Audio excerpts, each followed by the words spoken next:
Yo, what is going on? This is Professor Loki, and in this video, we'll be talking about a build that I've been using recently, only possible because of the recent patch. And we're gonna talk about it because I'm sure there's gonna be a lot of questions about this, and I have an explanation for pretty much for everything regarding this build. Because as with most my builds, there's actually some reason behind it. It's not just some arbitrary things. And I mean by my build, I mean like Merlin build. We'll talk about it in a second here. So everyone has heard of, or hopefully, if you're a Loki player, the Merlin build. So I call this the Merlin build. Basically, it is Bluestone Pendant, and it uses 3 core items. So Bluestone Pendant, Brawlers, and Heartseeker. Not Crusher. Crusher is a bad item. Just do the math, 30% off of your power, and then subtract, protections and everything like that, and it's gonna do no damage. Basically, yeah. So you go these three proccing items, and you throw your decoy to enemy, and they can't dodge it, they can't avoid it, they can't do anything about it. They just take literally lose 20% of their max health, and you can do this every whatever so seconds, so like 4 to 5 seconds. It's crazy. It's really good. It's busted. And Loki can do this while invisible. So yeah, Loki kind of sucks as a character in terms of being an assassin, but he's a great mage. And so that's the whole point. I call it the Merlin build. Why? Because Merlin does the same thing. He has a black hole. He has a big giant circle. He throws out. He procs Soul Reaver. He procs Soul Gem. He procs Rod of the Hootie upgrade. He procs everything, and then you lose like half your health, right? So the same idea. I copied the Merlin theme, Merlin build. Now you understand what the Merlin build is. What's different with this build? The difference is that the recent patch has introduced Fail Not for assassins. And at first, I didn't really think too much about it because I never really looked at the item. Because I just thought, oh, it's just a crit item with a crit passive, whatever. But then, people told me, hey, fail not on Loki, fail not on Loki. I'm like, okay, yeah, these guys are just hyping it up because it's a new item for Loki. But then I looked at the stats and I'm like, okay, it has 20% cooldown and 10 pen and 30 power. 30 power is okay, it's the bare minimum. And I'm like, okay, it's pretty good, 20% cooldown reduction. It is kind of expensive. It's a medium to high price, $26.50. We're going to be talking about a different item that will combo with Fail Not, and this is what's kind of important. Now, there are two build paths for Fail Not. There is the crit build, but we're not going to talk about that now. We're going to talk about the actual other build that we're going to be discussing this whole video is the Merlin build, the Bluestone abuse Loki build. And this ties with Sphinx's Bauble. Now, let's talk about Sphinx's Bauble, right? Sphinx's Bauble had some interesting history where it's just basically garbage. It's either built on supports, and it was abused by supports when it first released. Then it got nerfed. Then it got, then it got buffed, and it got buffed, or something like that. But then basically the passive was you deal less damage. Your cooldown increases from 40 to 50. Nobody built this item. It was horrible. So what they did is they completely removed the negative part of the passive, which was reduced damage dealt. And then they upped the price by crazy low. Like it's 2,800 gold compared that to Heartseeker, which is 2,750. And this build is really expensive, which is why it only works in solo lane, especially with Bluestone pendants. So you need solo farm, you need to jungle invade, you need to steal farm, you need to get that compensation because you're gonna be building 2 very expensive items in the early to mid game. And you might be thinking, okay, why haven't I built Sphinx's Bauble before the recent patch with the Fail Not? It's because before you needed 4 cooldown items for this to work. You would need Jotun's Hydras, and then Soul Eater, because there's like Arendelle, which sucks, so Soul Eater, and then you go Sphinx's Bauble to get that 50% cooldown. Or you would go 3 cooldown items, and you would have to utilize the blue Tiki throughout the whole game, and that's not very easy, or it's not really good because you're missing out the one that really matters, which is the speed Tiki, which gives you 10 pen and 5% penetration. Very, very, very strong. So basically, it was bad. It was a meme, it's a joke, it was never something serious. Yeah, and that's it. However, now it's a little less of a meme, and actually the build that I like to go only now in this Loki solo lane. And we're going to discuss about Fail Not. Again, the 20% cooldown is why this is possible. Before, you would need Breastplate or Pridwin to get this, but now you can build 3 cooldown items, not 4, 3, right? Jotun's, Fail Not, and then Bauble to get that immediate 50% cooldown reduction, which is huge, by the way, because that's one less item you got to invest into. And another reason why it's huge, and this is where the logic comes in. Cooldown is more valuable when you build it in the early game because you're utilizing cooldown for a longer period of time. So like, let's say you get cooldown at 20 minutes into the game and the game is over at 25 minutes. You just you literally only used cooldown for 5 minutes of the game. So you missed out that whole 20 minutes of episode of you just not having cooldown, which is why when you build Chronos Pendant, for example, in mages, you want to build it first or second item. Any more than that, and you're kind of like wasting its potential value. So again, most like mages, assassins, you build cooldown and flat pen in the first 3 items, and then you go into this percent pen and hard like Rod the Hootie in the last few items, right? That's the general theme when it comes to building. Flat pen has a lot of value in the early game. Percent cooldown reduction has a lot of value throughout the game if you build it early, right? Okay, so that is basically another reason why I didn't build Sphinx's Bauble, because you would build Bauble like right here, and this is like toward the end game. So it's kind of useless. Now you get around 15 minutes of the game, a little less or more, depending on how far you are or how behind you are. But regardless, it's doable now. It's doable. Still not amazing because it's super expensive, and it still takes 3 item slots mind you, 2 expensive item slots to utilize this. And let me make this a little more visual, right? You go Jotun's, Fail Not, Bauble in this order. Again, 2650. Very expensive, and then 2800 is again very expensive. So you're building too. It isn't perfect. It's almost there, but it's doable. So I would say this is mostly a legitimate build. And then of course you would go the other proccing items that I just deleted. You go Brawlers, Heartseeker, and you upgrade this Bluestone. And that's the build. And you also go, just to be more toxic, you get Cunning, right? Okay, so now you're wondering, Loki, there's an item missing here. There's something wrong about this build. I mean, first off, it looks really weird, right? However, you're right. We are missing an item. We're missing Hydra's Lament.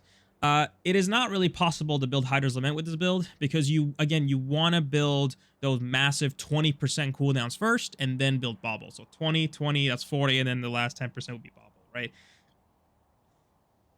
There is no room to build Hydra's Lament. If you sell Brawlers for Hydra's Lament, you're overcapping cooldown. And also, Brawlers is way better at abusing Loki's decoy, right? You apply Brawlers to everyone. It's crazy, right?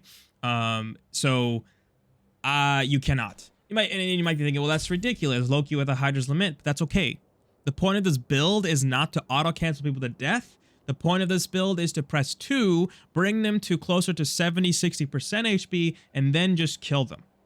You do not need Hydra's Limit on Loki to kill someone who's around 50% HP. You don't. You just kill them anyways instantly with 3 auto attacks, with or without Hydras.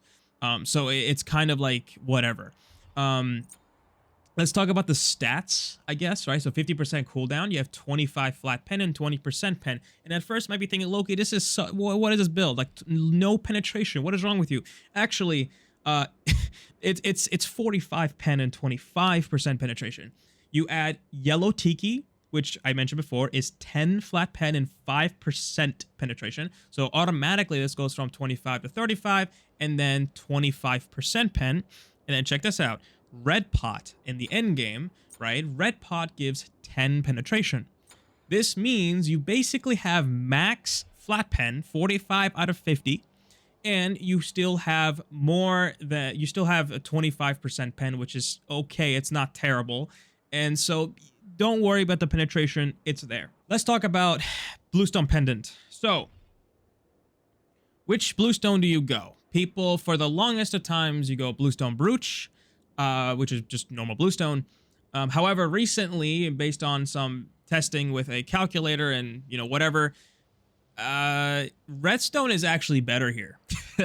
Redstone, right, is actually better overall than Bluestone. And this has to do with the 9.5 revert, which means everyone's max health was slightly reduced. So the total damage, while being the same, is still the total damage, the 12, what is it, the 10%. It also got hard nerf. It used to be 15%, then they nerfed it to 12, and then they moved it to 10. Bluestone has been getting nothing but nerfs, and because of the 9.5 revert, people's health are naturally just lower, so 10% off of a lower number is a lot less.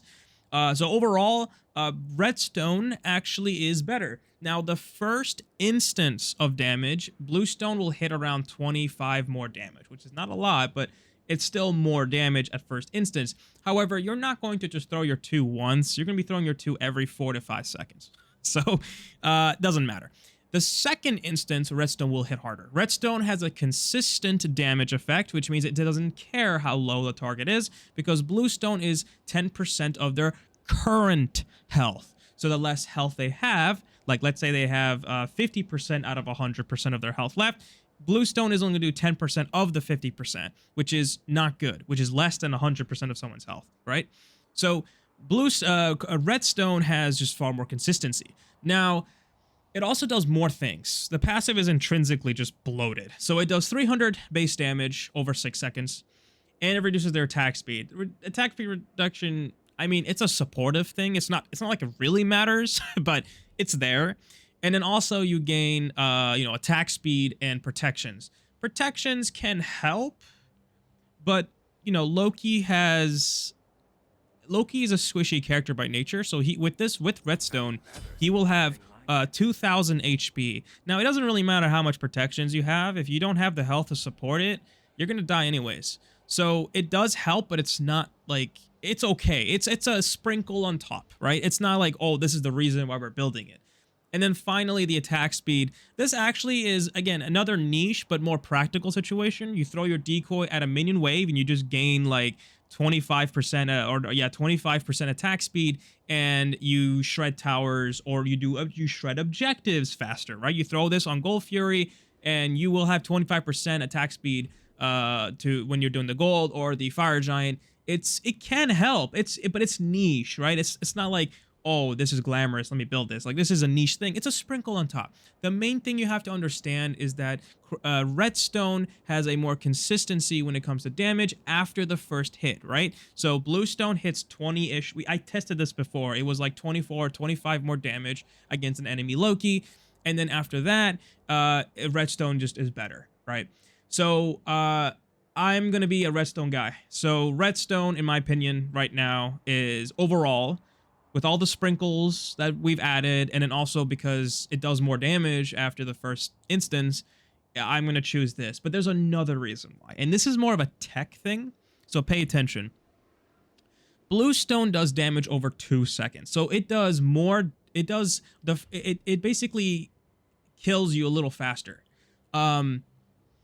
Which is great, but we don't care. We're throwing our 2s. We're not, like, we don't care about burst. We want to throw a poison flask at you, and we want to see you like slowly dying, right? That's the whole point. So we don't really care how fast Bluestone's ticking. The only time we care about that is if we're trying to burst someone, but you don't build Bluestone to burst people.